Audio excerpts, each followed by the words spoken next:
On May 14, 2018, America changed forever. Today, the Supreme Court has overturned a federal ban on sports betting. For better or for worse, the ban on sports betting had been overturned, and each state was left to decide for itself how it wanted to legislate on the issue. But 5 years later, and there are still 20 states like mine where sports betting is illegal. So how was I able to just wager $10 on these 3 players to score a touchdown completely legally? And why are companies like DraftKings and FanDuel trying to stop me from doing it? I think the same rules should be applied to everybody. They can't compete with us on product and innovation and for the customers. You see, since sports betting became legalized in America, DraftKings and FanDuel have captured 77% of the $7.5 billion market, and with every failed competitor, their market share just keeps growing. But there's one area where these huge corporations are losing hundreds of millions of dollars to their much smaller competitors: daily fantasy sports. And their plan to take it all back could burn down the entire industry. So why are DraftKings and FanDuel so ready to light the match? 17 million bets on the platform this year. That's more than double what we had last year. The first half, we were up almost double on the year. We had a little bit over double. Stock is up triple digits this year, but can that hot streak continue?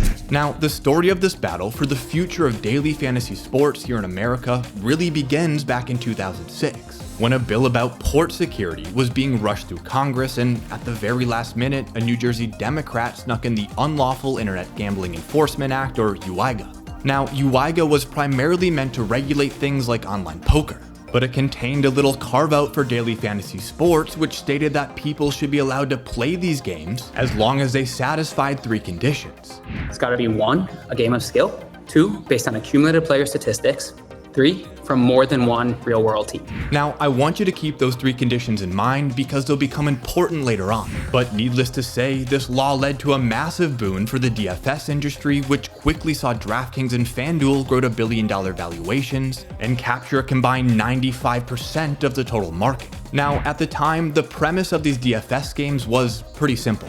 Draft a new lineup every week to compete against a pool of people for cash prizes. But winning these contests wasn't so easy.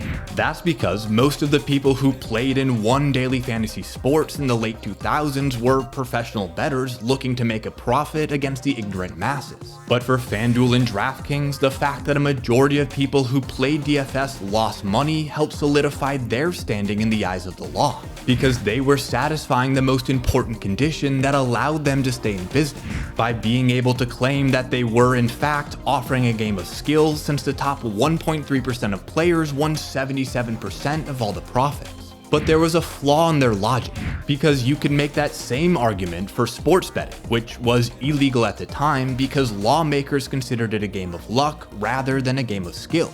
Yet you see the same breakdown of winners and losers in sports betting as you see in daily fantasy sports, with the top 5% winning all of the money while everyone else loses money in the long run. So why were daily fantasy sports considered okay for DraftKings and FanDuel, but sports betting wasn't? Well, that's where this man comes in. The way they have passed the laws are specifically to benefit them. There's a reason they've got nearly 80% of the market right now, right? They are monopolies, and they're trying to fortify those monopolies. Jeremy is the CEO and co-founder of Underdog, which is currently one of DraftKings and FanDuel's biggest competitors in the daily fantasy sports space. And he's come out and said the one thing that the entire industry has known for decades. Trying to make it so the laws only work for them, so that they can have the entire space and they can enhance their bottom line. Because that carve out in a bill about port security from 2006, which led to the multi-billion-dollar daily fantasy sports industry, was no accident. In fact, it was basically written by lobbyists hired by DraftKings and FanDuel. But then they got fat and happy. They increase the rake. They limit customers, right? They don't innovate. They're not forced to innovate.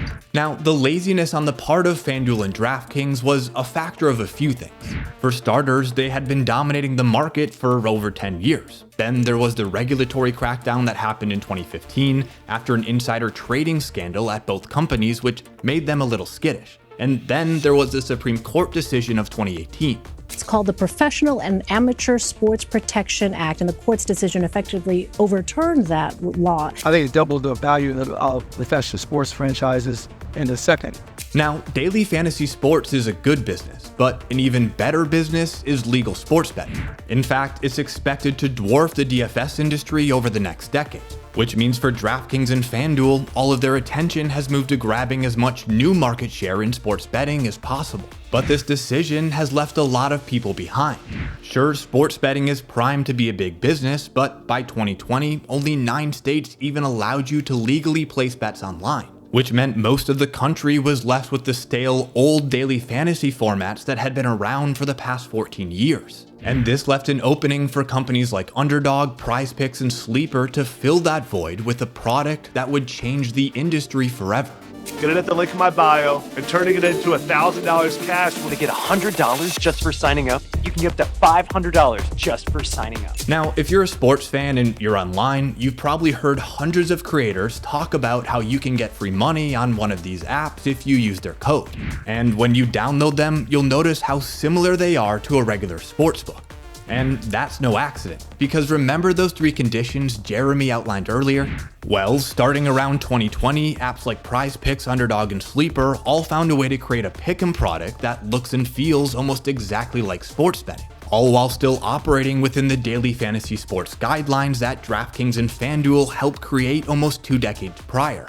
And if you look closely, these pick'em games don't use betting terms like over-under. Instead, they use fantasy terms like more or less. They also require you to pick players from at least 2 different teams to submit an entry. And finally, and possibly most controversially, these companies claim that pick'em is a game of skill and not luck. But that definition isn't always so black and white. In fact, many experts admit that the reason pick'em games offered by these companies are even allowed to exist is because of the gray area that still exists in DFS laws today. And it's that gray area that DraftKings and FanDuel are trying to get rid of, but not because they necessarily care about the consumer. Instead, it likely has to do with the fact that they're losing market share to these smaller companies, and fast. You see, just last year, the most downloaded daily fantasy sports apps during the first quarter of the NFL season included the big names you might expect. DraftKings was number 1, FanDuel was number 3, and PrizePicks, Sleeper, and Underdog rounded out the top 5. But this year, PrizePicks, Sleeper, and Underdog are dominating the top 3 spots for most downloaded daily fantasy sports apps, with DraftKings and FanDuel seeing sharp declines in their downloads as compared to last year. And even in states where sports betting is legal, like in Michigan, apps like PrizePicks are still dominating DraftKings and FanDuel in daily fantasy sports, nearly tripling their revenues this year alone. And seeing all of this play out, what did DraftKings and FanDuel decide to do? For the last year or so, FanDuel and DraftKings have been kind of working in back rooms, right? Using the lobbyists they've hired over the years, the political contributions they've made, the money and power and influence they have to try to limit choice in fantasy, right? And to try to get rid of the pick'em format. They are telling regulators that the pick'em format isn't legal, when they know well that it is. Now, that's obviously not the argument that DraftKings and FanDuel would make. In fact, when they talk about the issue, they go on about how they're actually trying to increase competition. You know, I think the same rules should be applied to everybody. What we're seeking is, hey, what can we do? What can't we do? And in a perfect world, we'd like to be able to offer the same thing that anybody else can. And that's what maximizes competition, and that's what creates the best environment for consumers. But what are the rules that aren't being applied fairly? Well, the argument basically breaks down like this. DraftKings and FanDuel think that pick'em games are in fact sports betting. They believe they're not games of skill, but rather games of luck, just like sports betting is considered, and therefore should be treated as such, which means paying tens of millions of dollars a year in licensing fees to operate in each state and upwards of a 51% tax rate. Or if pick'em games are allowed, DraftKings and FanDuel want to be able to offer their own version of those games, which they seem to be trying to do, since as recently as May 11th of this year, DraftKings filed a request for the trademark on the name DraftKings CashPicks. So they're basically trying to play both sides of the same coin by attempting to lobby these pick'em games out of existence while simultaneously developing their own versions. But you can't really blame them, because as I mentioned earlier, apps like Underdog and PrizePicks are dominating DraftKings and FanDuel in daily fantasy sports, even in states where betting is fully legal like Michigan. But it seems like instead of trying to compete in those states where they're already behind, DraftKings and FanDuel have just found it easier to lobby state governments to ban pick'em games outright. And this has resulted in the banning of pick'em games in Michigan, New York, and North Carolina. with more crackdowns possibly coming in Wyoming, Maine, Massachusetts, and Florida, which frankly just demonstrates how fragile the multi-billion-dollar daily fantasy sports industry is, since so much of it hinges on a lack of clarity and outdated laws not going far enough. And with mega corporations like DraftKings and FanDuel trying once again to rewrite the laws in their favor, it may be an uphill battle going forward for the entire daily fantasy sports industry. And as for what's next, we're getting betting licenses to build betting products and games that are different from the same old traditional sports book that's been around, taken from the UK and Europe, that FanDuel and DraftKings are kind of just shoving down the throats of Americans. We're going to build better games and experiences for sports fans in America. Thanks for making it to the end of this video. If you enjoy sports business deep dives like this, please consider subscribing and watching another one of my videos.